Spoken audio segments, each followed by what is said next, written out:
Saya kan orang yang cinta damai saya kan. Wajah saya itu kan wajah damai kan ya. Jadi bagi saya ya, saya rasa semua kita ingin damai ya. Karena damai itu indah. Dan itu menjadi slogan saya. Iya Pak. Saya kan orang yang cinta damai saya kan.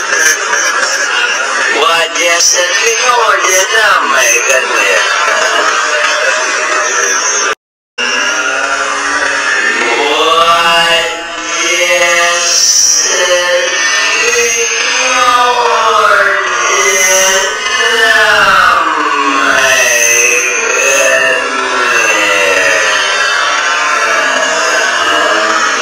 Assalamualaikum warahmatullahi sahabat YouTube semuanya, jumpa lagi dengan Matahari dari Barat.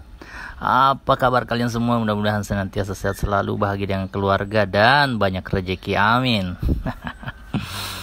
Nah, di awal saya putarkan video pernyataan Anwar Abbas ya, yang dengan terlihat genit ya sambil menyeka muka menyatakan bahwa dia cinta damai. Asik. Nah, inilah statement yang kita tunggu-tunggu bersama ya. Maka dengan adanya pernyataan Anwar Abbas ini, cinta damai, bisa jadi ini adalah pintu ya, ruang untuk berdialog antara Pak Panji Gumilang dengan MUI ya.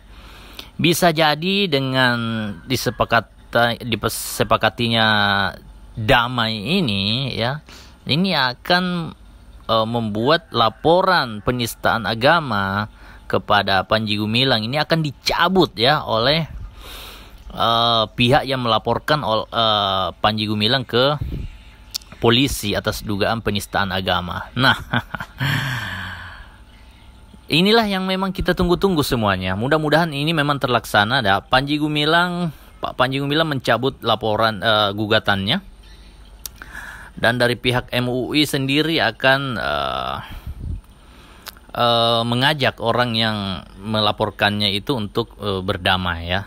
Cuma yang jadi permasalahan di sini, atas pemberitaan selama ini Al Zaitun ini benar-benar sudah rusak ya, sudah rusak parah. Apa nama besarnya ya, dengan adanya fitnah-fitnah muncul di berbagai media dan di YouTube media massa lainnya. Ya, untuk memulihkan semua itu memang MUI ini perlu ya mengklarifikasi, mengembalikan nama baik Panji Gumilang dan Al Zaitun ya. Saya kira Kementerian Agama pun di sini dituntut untuk ikut beserta mendamaikan kedua lembaga ini ya. Seharusnya ya, apa susahnya sih Departemen Agama itu memanggil Pak Panji Gumilang ini dan MUI ya. Saya kira mereka ini adalah orang-orang yang senang berdialog ya. Kalau misalnya Kementerian Agama mau berdialog, memediasi mereka, tidak akan terjadi peristiwa yang carut-marut seperti ini, permasalahan yang carut-marut seperti ini. Pak Panji Gumilang itu orang yang sangat taat hukum ya, orang yang sangat taat kepada pemerintah. Kalau dipanggil atas nama pemerintah, dia pasti datang ya. Cuma sayangnya ya, dengan adanya carut-marut kejadian seperti ini, Menteri Agama sendiri yang notabene sudah pernah melakukan penelitian ke Al Zaitun dan menyatakan bahwa pendidikan di Al Zaitun bagus, malah ikut-ikut larut dalam permasalahan dan menerima pembagian klaster, yaitu ini kebagian penanganan klaster santri dan pendidikan. Lah, kok malah ikut bagian sih? Ini kok seperti pembagian harta rampasan perang begitu loh. Kok tega banget Menteri Agama begitu? Ya, harusnya ya Menteri Agama itu memediasi, karena ini adalah lembaga pendidikan di bawah naungan Kementerian Agama. Ya, tapi kok kenapa ndak tabayun dulu? Kenapa ndak berdialog dulu? Tiba-tiba ikut menerima pembagian klaster. Waduh, entah yang lain itu kebagian klaster apa ya. Entah siapa yang menerima klaster rekening ya, klaster pertanian, klaster tanah, klaster galangan kapal, klaster aset-aset yang ada di Al Zaitun. Waduh, ini bener-bener ini ya.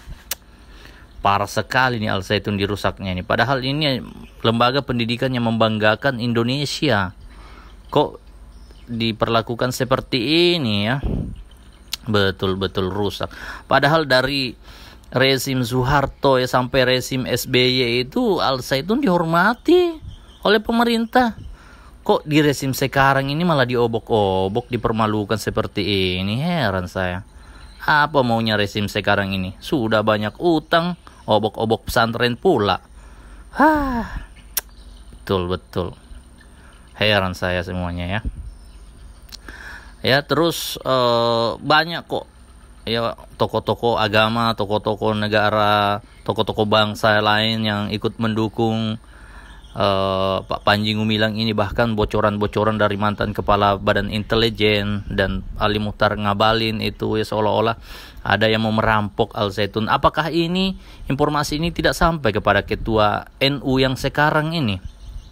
Ya, karena saya lihat kesediaan juga jika NU ditunjuk untuk menangani santri-santrinya, siap menampung juga kayak Habib Bahar. Waduh, ada apa ya? Kok kayaknya mau ikut-ikutan ya, bukannya ikut mendamaikan. Ada apa sih? Kenapa sih tokoh-tokoh ini sepertinya takut bertemu berdialog dengan Pak Panji Gumilang? Apa merasa kalah ilmu? Ya Menteri Agama ini kenapa sih takut banget bertemu dengan Panji Gumilang? Emangnya kenapa? Gubernur Jawa Barat Ridwan Kamil kenapa takut bertemu dengan Panji Gumilang? Ya, kenapa grogi? Ya, beliau itu manusia biasa, hanya dikaruniai ilmu yang hebat. Makanya memang banyak orang yang takut ketemu dia karena tidak kuat berdialog. Karena memang dialognya kuat. Kalau misalnya Pak Panji Gumilang diajak debat, pasti kuat karena dia sudah membuktikan bukan akan mengucapkan lagi, tapi pembuktian karya-karya nyataannya yang akan menjadi bahan perbincangan, bahan dialog. Makanya pede. Nah, tokoh-tokoh yang tidak merasa pede ini ya hanya bisa menjustifikasi, tidak mau tabayun, apalagi berdialog. Ya. Jadi mudah-mudahan dengan adanya pernyataan dari kedua belah pihak akan berdamai ini, maka Pak Panji Gumilang akan bisa dibebaskan dari kasus hukum yang sedang dijalaninya ya. Dan nama besar Al Zaitun kembali pulih ya, semoga saja seperti itu ya. Kita berdoa bersama-sama. Saya Matahari dari Barat. Assalamualaikum warahmatullahi wabarakatuh.